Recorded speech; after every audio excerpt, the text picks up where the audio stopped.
Hey guys, my name is Tito. I make videos on personal finance, saving, and investing. My videos are kind of awesome if I do say so myself. Anyway, in today's video, I want to talk about some of the necessary steps for making money from something that you're passionate about.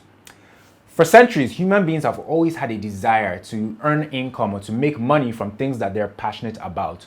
More so recently in this digital age because of all the opportunities that technology now affords us.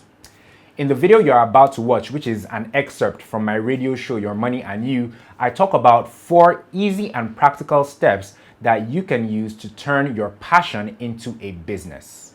Enjoy the video, and please remember to like the video by clicking on the like button and subscribe to my channel as well by clicking on that red subscribe button just underneath the video.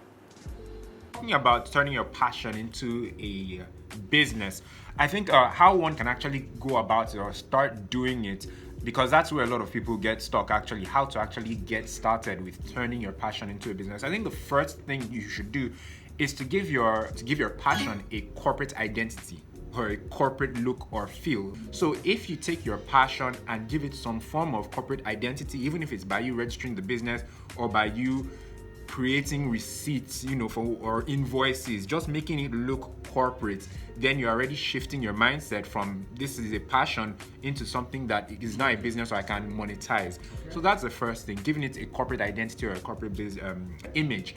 The second thing is that you may want to offer this thing for free for a while. Now, offering your services for a while, assuming you're an MC now, or and you've offered to do your friend's wedding or event for free, it gives you the opportunity to take it to the market. Because I can't remember who said it, but they said that regarding creating products and creating services, until you take it out of the building and into the market, what you've just done with your concept is creative writing. It is not yet a product. It hasn't been tested yet. So take your product or your service or this passion you have and offer it for free to get feedback, see how the market reacts to it.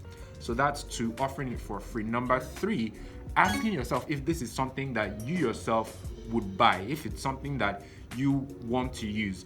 The founder of Spanx, the women's shape-fitting undergarments, Sarah Blakely, I believe her name is, in the year 2000, the early 2000s anyway, at the age of 29 is when she founded Spanx, and she had just like $5,000 in her account. Why she started it was because getting prepared for work, she was selling fax machines.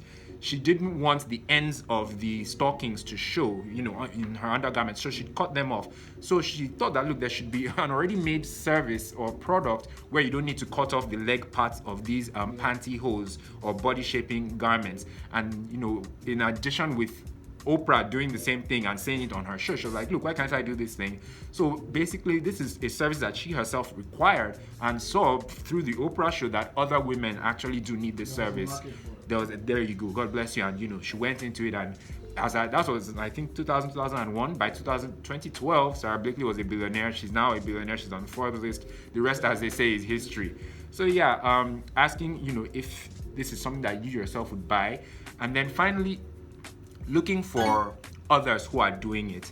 When you want to start something that is based on your passion or monetize your passion, turn it into a business, there's the tendency to think that I'm the first person to do it. Nobody else is doing it. You're very wrong. Go online or just dig a little deeper. You'll see other people doing this same thing that you have or with the same concept. And once you can identify other people who are doing this thing that you want to do with your passion, it can take you in one of 2 directions. You can either get intimidated and say, oh, there's no need, somebody's already doing it, let me bone. Or you can be like, oh, okay, this proves that there's a market for this.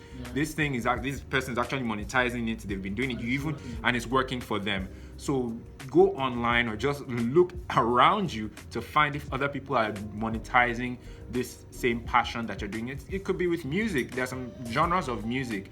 Take Asha's music, for example. It's not exactly mainstream. It has become mainstream, but even till now, not everyone sings the kind of music that Asha sings. But if you want to get into that, Asha is an example for you that, okay, Asha is doing it, that means there is a market. Okay, I just have to get into that niche or that particular stream. If that's your passion, if that kind of music is your passion, so it will encourage you, and you've identified, because if not, you'd be in a void thinking that you're the only person and therefore there's no market for this thing. All right, so yeah, those 4 things.